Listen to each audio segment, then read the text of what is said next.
Hey guys, well, I am really excited to be chatting with Dr. Nancy Dome today. Hey, how are you? I'm doing good. How are you? Good, good.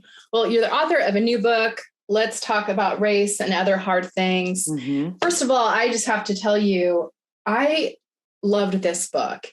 And it was a little different than I thought it would be, just because I'm a psychotherapist. Mm-hmm. I work particularly with couples. And so Okay. communication and conflict resolution is something that I'm talking about all day, every day. Yeah. And this book did such an amazing job, not only in terms of educating us on how we can better talk about race, but I was like jotting down notes as I was reading just about communication style. Like there were so many aspects of it that, of course, it fits in our conversations around race and other difficult things, but like, man, just talking, how we talk to one another.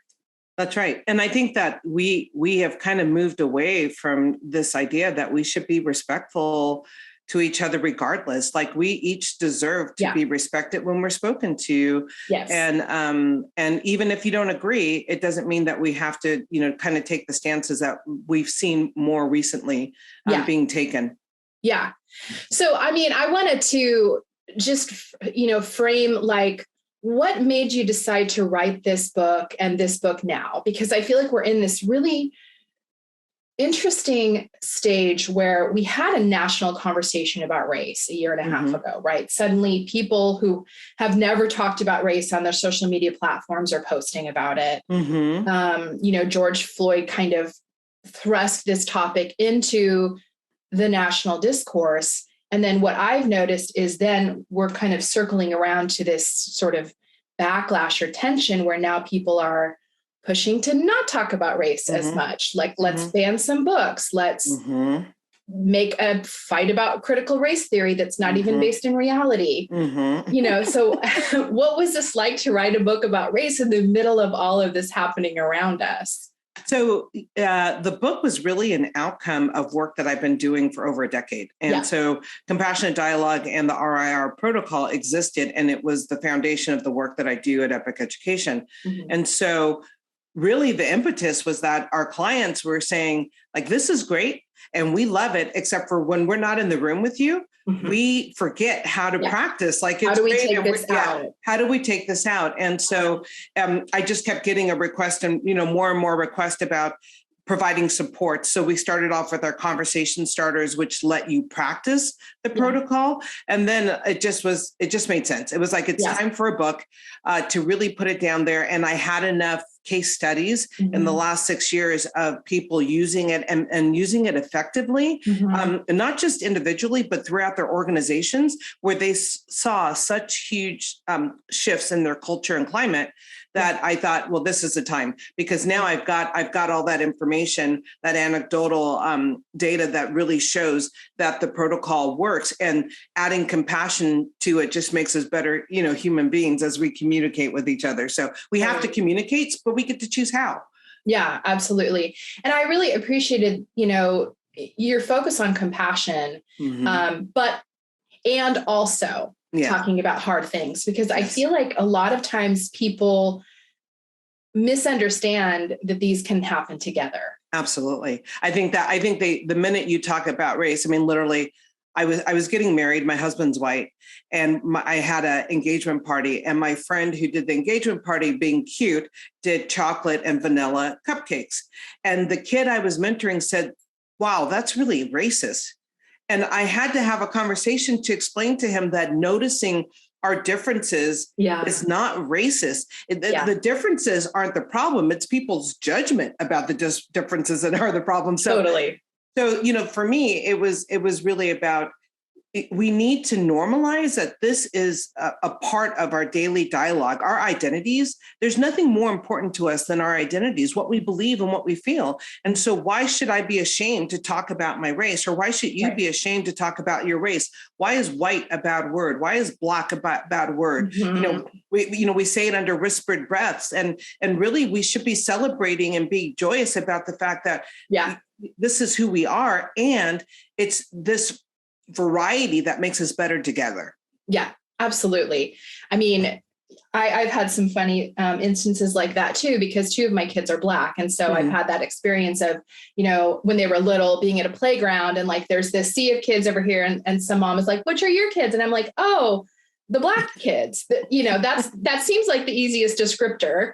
I could go through their hair color and their shirt color, but like we could also just cut to the chase and I could say it's the two Black kids. But like, I've had that experience before. I've said that, and white moms are just like, oh my gosh, you said it out loud. Like you didn't know that. And like, they didn't know it. Right. It's pretty funny. I did a dating site years and years ago, and he asked, who I said, well, you'll notice me because I'll be probably the only Black person in the space. It was, we were going to Humphreys, downtown San Diego. And he said, well, why did you have to say that? I'm like, well, because that's the easiest way to find me. Yeah. Like if you're going in there, because I had my hair dyed blonde. I said, I could have said I was a blonde, but that was going to really throw you off. And so, we really just have to start using those descriptors more so that people are desensitized to the negative kind of deficit ideology that has been associated with them. Yeah. And, where do you think that this negative association of talking about race is stemming from? Like why, and I have to say, I feel like this is a mostly uniquely white issue also. I feel like Black people are totally fine talking about race. Yeah. And most people of color are. I mean, Asian people, Hispanic people, I think it is a largely white issue. And I think that because we haven't really had any kind of, white folks haven't had any real reconciliation about the shame of the history of whites in America. And I think that it's not only harmful to people of color, but it's harmful to white people as well. That because there hasn't been any healing, any racial healing, that any talk about that brings up all this history and all these unresolved, feelings and just beliefs about the past. And until we can reconcile that, I don't think that it's ever going to be really comfortable for white folks to, and I'm generalizing a lot here, right? But for white folks who struggle with this conversation, until there is a reconciliation and where you're able to separate yourself and say, okay, I wasn't a part of creating the problem, but I've got to be part of the solution. Yeah. And the solution is not separation. Yeah. We are living together. And, and what we're seeing is this willingness to actually destroy our democracy to, in order not to have these conversations. Yeah. Like we'd rather destroy the country we live in than actually reconcile, which is crazy to me. I can't wrap my head around it at all.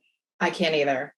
You were talking about this, white people having a hard time reconciling this. And I feel like you talked about something in the book that relates to this, which is this idea of nonness, right? So white being the default and anything else that isn't white. It's almost like the way that we call ethnic food, as if white isn't an ethnicity. Right. And I think white people are so clueless about the fact that we are a culture. Yes. We have cultural norms. We have foods and traits. And instead we just think we're the default and everything else is non-white or other. Absolutely. So, I think of whiteness as like the water that the fish swims in, that the fish is in it all day, that it's completely unaware that it's in water, right? Until it gets taken out of the water. Yep. And then it's like, it feels like it's dying. Well, because literally, right? Yeah. And so the notion of nonness was just that. It was looking around and constantly being described by what I'm not. So referring to me as non-white. Yeah. As if, white is the norm, right, or non-English speaker instead of a second language learner. I mean, language matters. And when you non-essential, all those things matter. And so when I wrote that training initially, and it's kind of evolved into a lot more, and this concept is that we have to start thinking about how we're using language and the impact. So I don't want to be described as non-white. I want to be described by what I am, not by what I'm not. Yes. And that's how we begin to create space. And it's such an easy fix if we were just more cognizant about the words that we were using. I think so too. And I feel like if white people can better understand that we are bringing things to the table, negative and positive culturally, we're less insecure and fragile about it, right? Yes. Like I think about, I remember a family member who will go unnamed, being upset because they were a teacher and their school was having a multicultural feast for the teachers. And they were like, well, what am I supposed to bring? And it's like, this is the problem. Yes. That you don't even recognize that you have a culture, that the cultural, food is such a, it's such a small aspect of culture, but it, that we actually do have foods, that hot dogs and hamburgers are not default foods. That like you have a culture. Absolutely. But instead of recognizing her own culture, she was defensive and sensitive.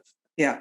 And then when you get in that space, then you want to deny that for other people who are clear about who their culture, what their culture is, right? Yes. And I think one of the things that we do consistently in our work is really help our white clients to name their culture, to kind of bring what has been unconscious, really subconscious for so long, and bring it out into consciousness, so that, because once you can name it and look at it, then you begin to understand what your culture is. But that is one of the hardest questions ever, which is, what is your culture? And when I was teaching at the university, my white students, they had to do a whole paper on this, and they were like, we don't have a culture. I'm like, of course you do. Of course we all do. There's my culture, and I think that the problem is that we've tied so many stereotypical things to culture, and stereotypes come out of some, truths and some things. But they don't define, they shouldn't be the only things that define you. And so, when I talk about my culture as an example, I grew up in West Hollywood.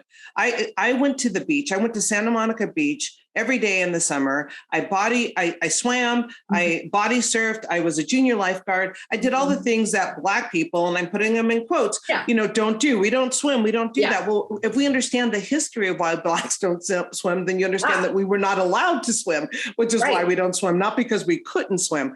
And so my culture, was kind of a surfer, skateboarder culture. That's what I did growing up. And those are the people I spent time with. And it's so not, I like country music. I went to school and I had a rodeo team my first year of college at my school. So, the things that there is all this intersectionality that we don't make room for. It's like, you look at me and I got to like hip hop, I got to like rap. I got to like, blues. And I may like those things. But the idea that it's so singular is what's problematic. That there's no room. I'm in a box, and every time I surprise you by doing something, you're like, you're surprised. Well, you shouldn't be, because you don't know me. Right. Absolutely. Right. Yeah. Well, talk us through, you mentioned before the RIR. Talk us through, you go into great detail about it in the book, but what does RIR stand for, and how can this be a tool or a pillar in our conversations? Absolutely. So when I think about compassionate dialogue, I would say that is the what, and then the RIR is the how. And so the RIR is recognize, interrupt, repair. And so we wanted an easy acronym that people could remember, and then be able to just be able to pull, because I think that's also part of it. When you have these tough conversations, I always say I'm a genius 10 minutes after the fact, right? But in the moment, I can't think of anything. So the protocol actually really helps us stay grounded and centered so that we can participate. So the first R, recognize, is really more about self-reflection. I think when things happen to us, our energy, we have a reaction, but we know we have it, and it begins to guide us. And so we become focused on what's happened externally, as opposed to just taking a few seconds and really recognizing, okay, what is it triggering inside me? Yes. And that's important, because if it triggers anger, then I know that my typical anger response without me riding my emotional wave is not going to be super effective in a conversation. Right. But because I know that it's triggered anger, then I know that I need to do some of my own strategies before I interrupt. Because what I want to do is interrupt from a place of curiosity, interrupt from a place of really, really seeking to understand, instead of blaming and shaming or accusing or judging, right? Because the minute I do any of those other things, you're on the defensive, and there's no way that we can have any kind of meaningful interaction. And so the recognize is I recognize what's happening in my body. I name a feeling that's with that. And then I have to really think about, is if I don't mitigate this feeling, am I going to have the interaction I want? And if the answer is no, then I just got to breathe. And if the answer is yes, then I can engage. And when I'm ready to engage, then I can enter the interrupt, which is the I. Yeah. And it says, first things first, let's start with inquiry. Let's ask questions. Let's make sure that what I heard is what you meant. Let's be sure of intent, because it may have had an impact on me, but that may not have been your intent. So we can resolve some of those things really quickly. And then when it gets deeper, if I'm really just too much in my feelers and I can't ask a question, then I can talk about the impact. It's like, wow, that really hurt my feelings. Is that what your intention was? And then I can put it back for them to explain. But the idea is that you want the person or the issue, you want them to be the ones who is doing the talking, because when you're doing the talking, you can only be in defense mode. Yes. Right. And so I want the other person to tell me so that I am crystal clear on what the intent is. Right. And then once we have that, and then I guess the third way to interrupt is to also just share another perspective. Like, hey, I can see that, but you know what my experience with this has been. And so I'm offering that, as many people as there are in the world, that's as many perspectives as there are. Right. And so those are the three ways that we can interrupt. And all three lead us to having a more compassionate conversation with the person. And then the last R is repair. And that's a really tricky one, because I always say that repair only ever has to happen when you live in the same household, because you can only, go to your corners for so long and not talk before you got to figure out how to re-engage and live together. But when you're working with someone, you can avoid people forever. And I say that, when people talk about one another, it's because they haven't spoken to them. And when you have spoken to them, there's no need to talk behind someone's back. And so the repair says, okay, you and I just had this interrupt maybe a day ago or a week ago or a month ago. And the next time we see each other, rather than kind of avoiding or tiptoeing around, we just lean right back in. So I may say to you, hey, thanks so much, Kristen, for just being willing to talk to me about that. I know it was a hard conversation, but I appreciate you listening to me and hearing my perspective. But what we've done in that moment is that we have normalized that conflict is actually a normal and a part of our daily engagement if we're willing to lean in, and that we can survive it. Like, having a conflict is not the end of the world. It's actually what makes the world turn. Is that it makes us better when we can come on the other side of that. So the repair is important, but I also want to say that repair is not always a happy ending. Sometimes repair is divorce. Sometimes, you get to a point where you've interrupted and you've talked and you realize, you know what, this relationship no longer serves me.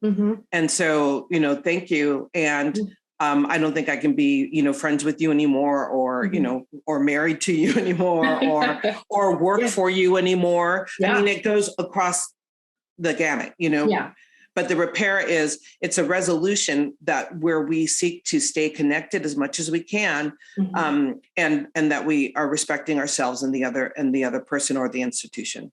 Yeah, what I love about that interrupt phase is this idea of putting it back on the other person to clarify what they're saying, because I think so many times people say offhand things or passive aggressive things in their communication style. I mean, American culture is very indirect, right? We're very indirect. We communicate in all these kinds of ways that get us in trouble, but really to hold people accountable for the things they say, like, what I hear you saying sounds right. It sounds like you're saying this about a particular race, or it sounds like you're saying this about a particular gender, right? Or it sounds like you're saying this about the trans experience. Am I getting that right? Yeah. And a lot of times when that's reflected back to people, they recognize how bad they sound. Right. And the thing is, when the whole thing about the protocol is that we're not actually trying to change behavior. We are seeking to understand. And ideally, though, is that when you reflect back and someone can hear what they say, if it's truly not their intent, then they can change their own behavior. Yeah. right? I'm not trying to change you, but I'm giving you the opportunity to think about and know that your words have an impact. Yeah. And you may not want to change, but you may, if it's presented the right way. And that's where we want to go. But if nothing else, what you now know is that you don't get to say that without somebody holding you accountable. And I think that's the biggest piece, is that people go through this world saying some pretty heinous stuff. Yeah. And they're never held accountable for it. Yeah. And they need to be held accountable to say, it's not that easy. You're not going to get away with it. And I'm not going to let you. But that means that a lot of us, because if we were to take a poll of Americans who like conflict, who would willingly enter conflict, there may not be a whole lot of hands up, right? Yeah. And so it's an invitation for all of us to redefine what conflict means and understand that it's necessary for us to grow and move forward.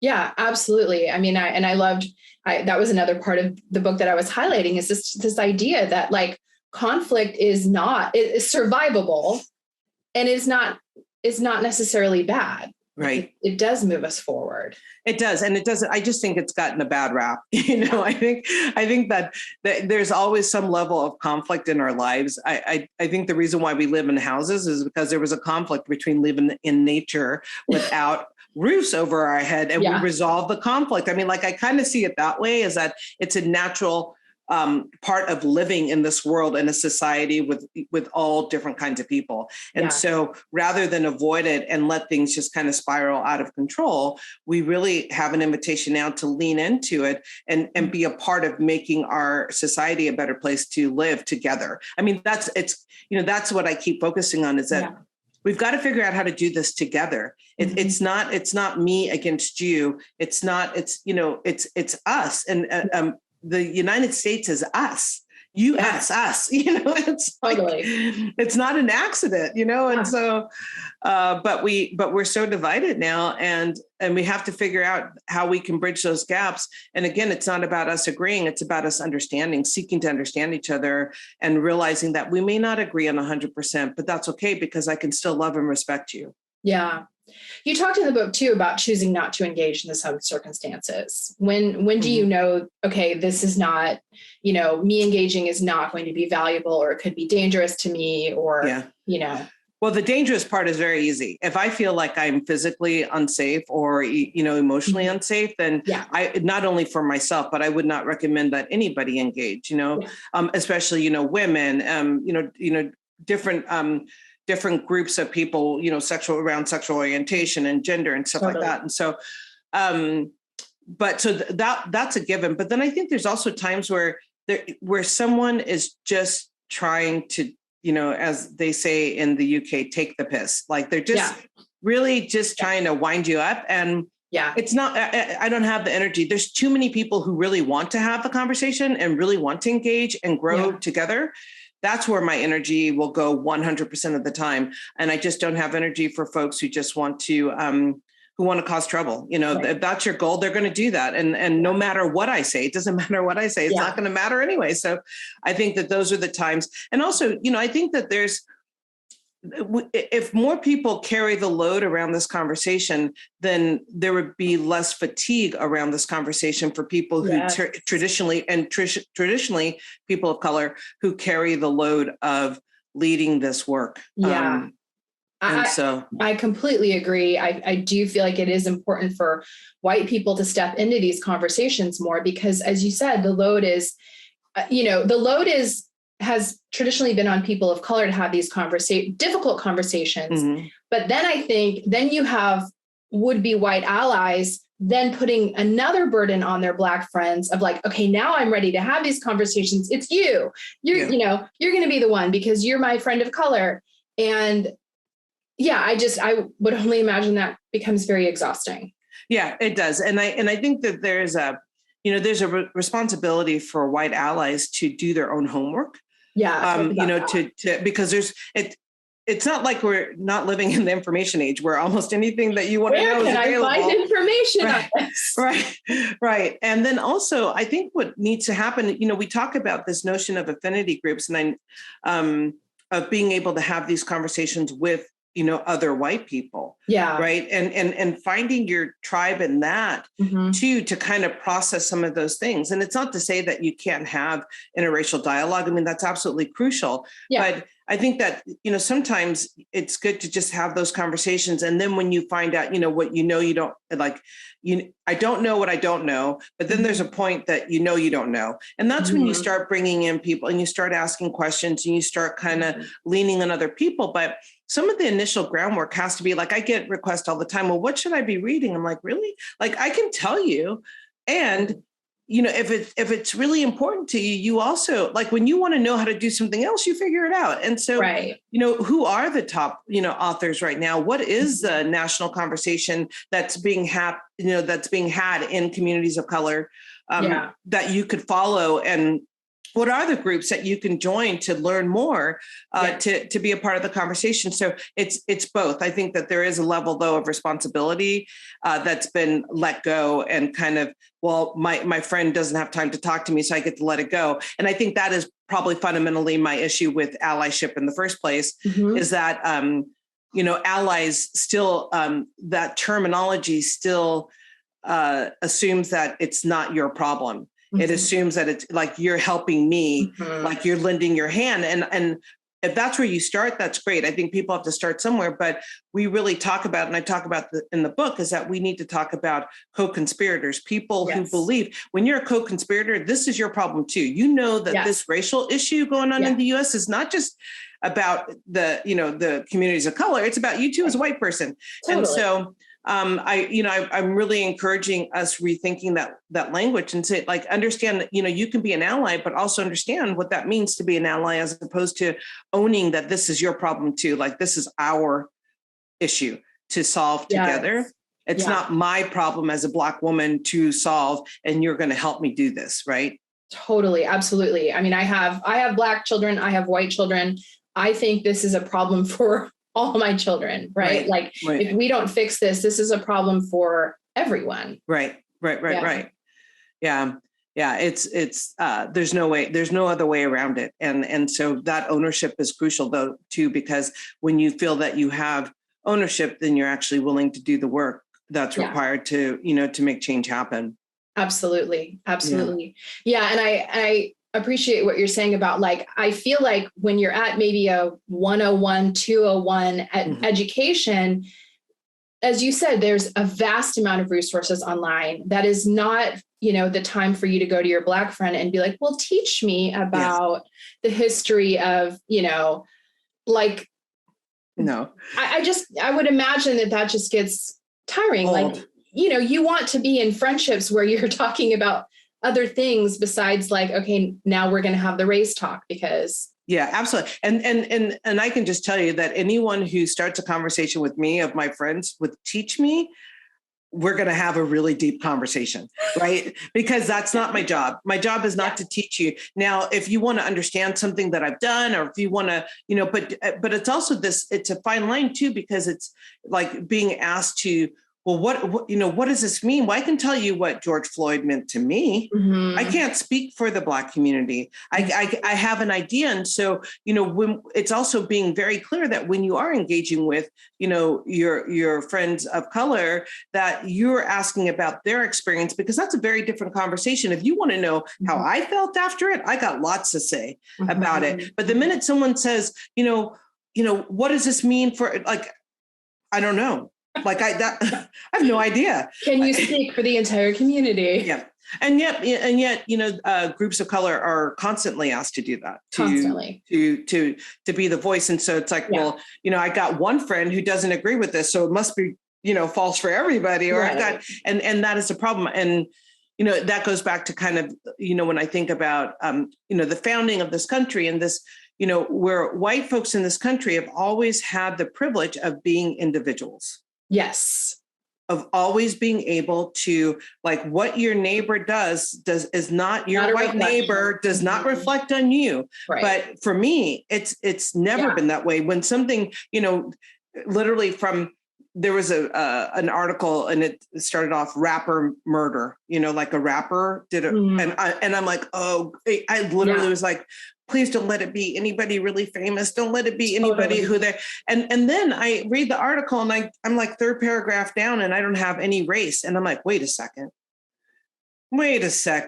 I'm like, there's no race mentioned. There's no name. And I'm like, I can promise you that this is a white kid. But it took me 3 days of searching Yahoo News to get to the bottom. And it turns out that it's a white kid from like Salt Lake City. This is years and years ago, probably 10, 15 years ago.